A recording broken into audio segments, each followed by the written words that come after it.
Let's talk about Boolean data types, but really quickly. So Boolean values are either true or false. That's it. Boolean is equal to true or false. You only have two options. It's a 50-50 chance. It's like flipping a coin. Remember this. This is pretty universal in all programming. 1 is equal to true and 0 is equal to false. You can use that in life. So if you have like a Boolean example, 1 is yes, 0 is no. 1 is on, 0 is off. This is used quite frequently everywhere, and once you realize it, you'll always think about it subconsciously, not in an annoying way. Let's do an example really quickly. On my screen you'll see that you have an I1 as well as an I2. Now these two things are going to be two different integers, right? One is 10, one is 20, and then we have our Boolean values. They're declared but not initialized. We're about to initialize them in the next two lines. B1 is going to be false.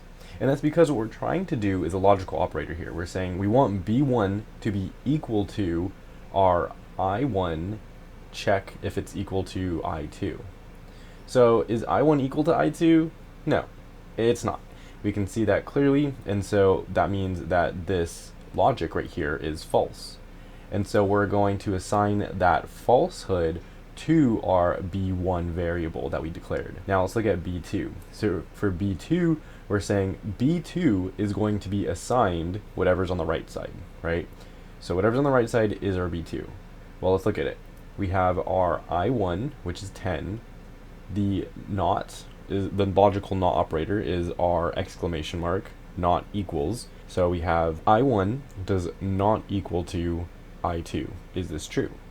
And this is true. I1 and I2 do not equal each other.